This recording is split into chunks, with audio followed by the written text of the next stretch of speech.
Hey people, Schizophrenia here. Welcome to the 999th video glazing a game which will do one of two things to you. ULTRAKILL will either turn you gay or earn you hate comments about your terrible gameplay. In my case, today I shall suffer both. Hakita, whilst his coders were dying working on layer 8, decided to plunge his autistic designers into their own hell by remastering every level up to layer 7. I'll be ranking all the layers from worst to best based on a rigorous method of me likey and a criteria I've concocted using Hakita's Dark Soul. Whilst I do have a basic outline, I'm also gonna rank off of vibes, which means that this subjective ranking is irrefutably objective, and if you disagree, you'll be damned to remain bitchless. All of these layers are like cocaine for my underdeveloped, clout-obsessed prefrontal cortex, so it was honestly kinda difficult to rank. I love them all, they all bring something worthwhile to the table. You may view this as heresy, but on the bottom of the list, we have Gluttony.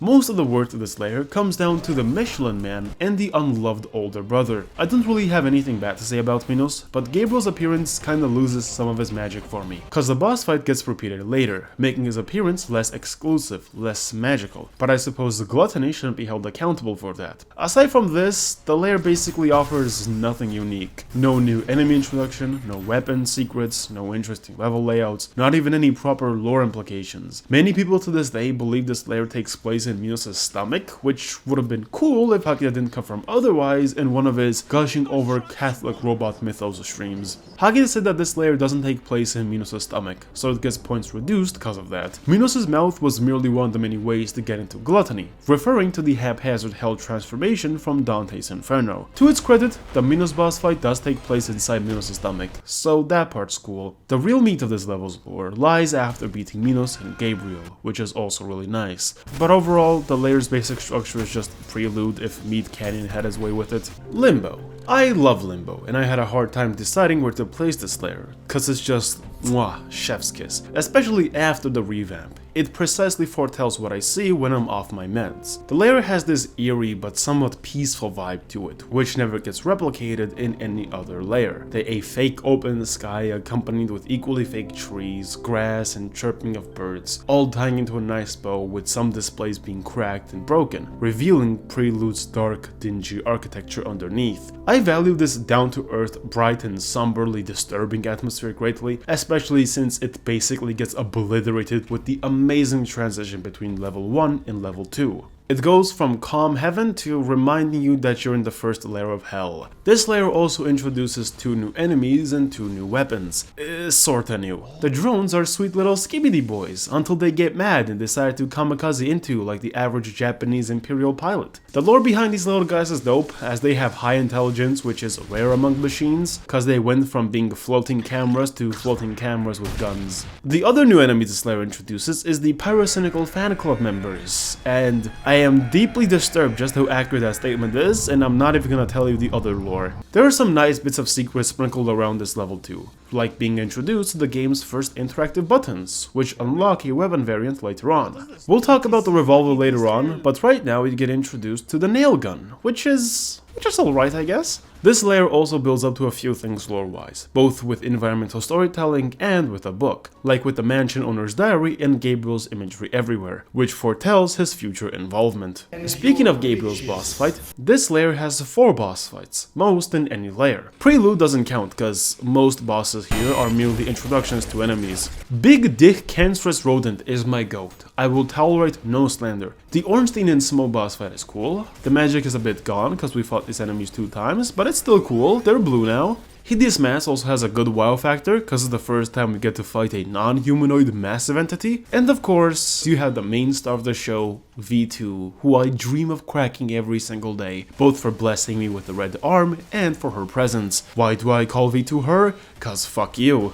Prelude. The layer that started it all. The layer that arguably contributed the most in making ULTRAKILL as iconic as it is today. It is literally the backbone for the whole game, whether that be with the abundant enemy introduction, very interesting level layouts, especially after revamp, and the subtle, seamless lore implications it offers, such as you being trapped in an underground tunnel system connected both to New York and, unfortunately for you, Los Angeles. I love this level. I love this room even more in particular. Seeing other towering pillars in the distance that look identical to the one we see used to descend into hell gives you this vast, Lovecraftian horror vibe. We don't know what we're getting ourselves into, and it shows you not only how little you are, but also just how vast this world is. So anyway, did you know the secret horror level in this layer is actually scary? Did you know that the enemy got a design upgrade? So now he looks like a malformed Prime Soul boss fight? He got the heart and the veins. Previously, he just looked like a stick bug. Aside from the main secret level, this layer also offers other secrets, such as your ability to fight Denji, long before you're meant to fight the other Denji, allowing you to obtain the shotgun early. Prelude is a really good layer, with a lot of good environmental storytelling and a flawless introduction to ULTRAKILL. This pillar being the only thing Hagita didn't touch up makes my heart tickle. I love the respect he gives to the earlier portions of ULTRAKILL. Heresy. Heresy is down here for basically the same reason as Gluttony, and now I'm pretty sure most of you want to shove me into one of these flaming coffins. Most of this layer's content is concentrated into the boss fights, but unlike Gluttony, it has way more going on for itself. The environment for one does not look like Prelude, it actually looks like Los Angeles, which is really close to hell. All of this is tightly woven with the screams of the tormented being heard from these flaming coffins, which are actually scammer YouTubers crying out for having 1 billion views instead of 1 trillion.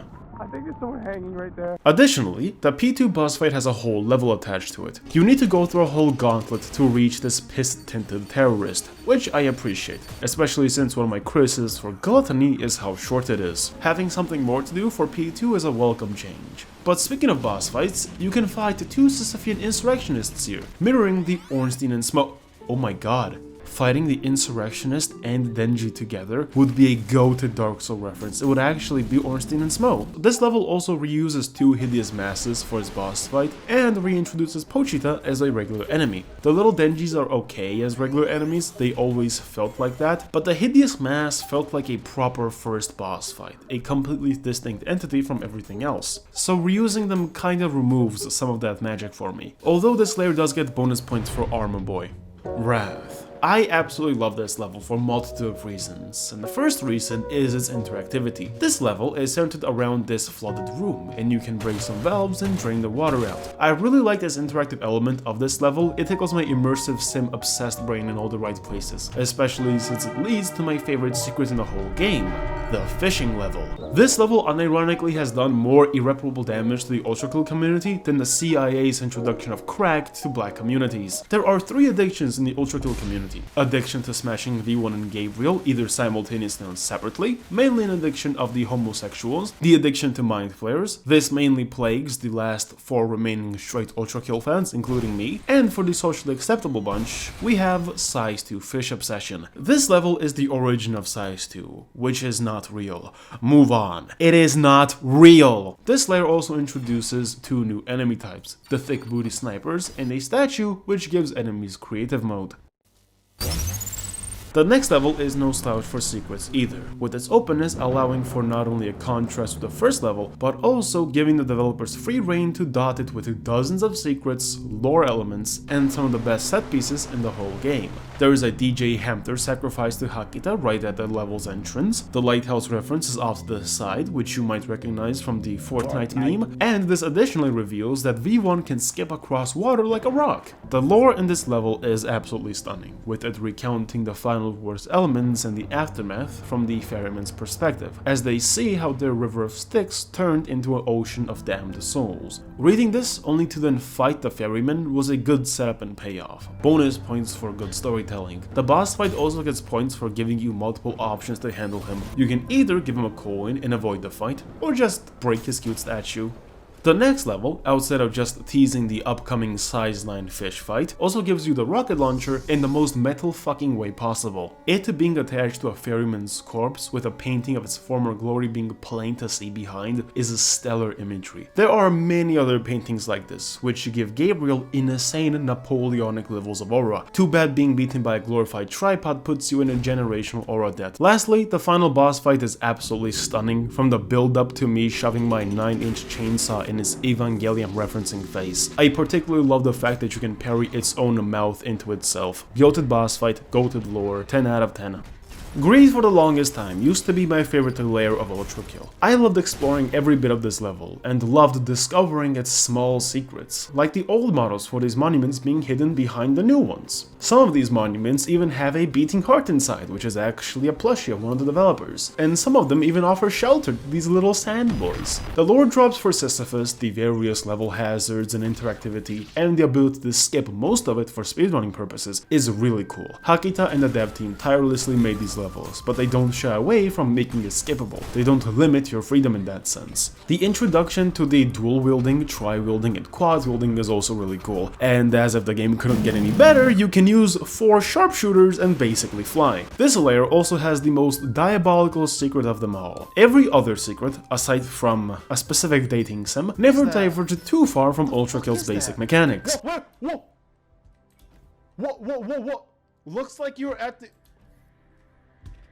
What the f- This fucking level, however, is straight up a game within a game. This level also introduces you to a new enemy, the Dune fanboy, who turns your enemy's blood into sand, so no healing for you. They have a similar support role function like the statues, which I like, gives more variety to the enemies. This layer also introduces the first angel enemy, the floating ball of bullshit which wields God's wall hacks. This layer also offers 3 boss fights, the Sisyphean insurrectionist, who was foreshadowed in the previous level, a joke boss fight who is far less of a joke than you might think, and the V2's final battle. She gets turned into juice after this. I pray for V2's return, but they cannot reconstruct her.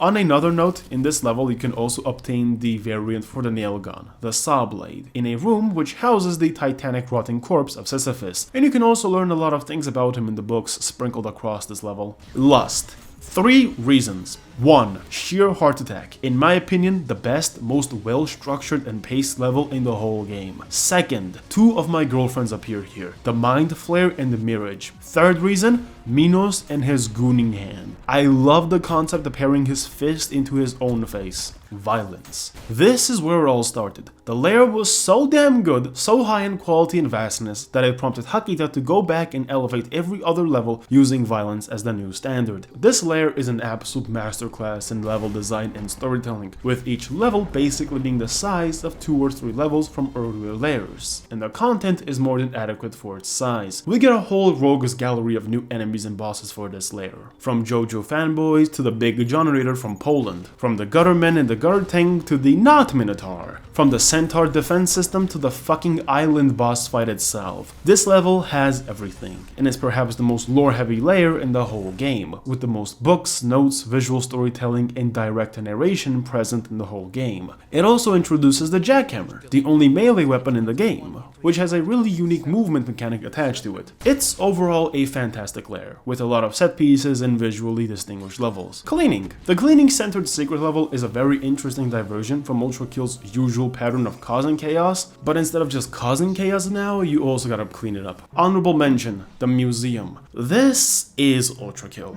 This right here is the purest, clearest example of passion and love for the craft of game making. It's just very heartwarming how much stuff is here. So many names, so much support is concentrated in this singular testament to Hakita and his team's dedication to ULTRAKILL. Aside from the various secrets and content this level has, I highly implore you to check it out just to look around. It feels so strange going through it. I'm not sure what it is, but the best way I can maybe describe it is recalling the good old days while living in those good old days. Or maybe living in nostalgia, but it's more than just a feeling. It's an actual place with real people behind it, and I think the level being capable of materializing such a vague feeling deserves a mention at the very least.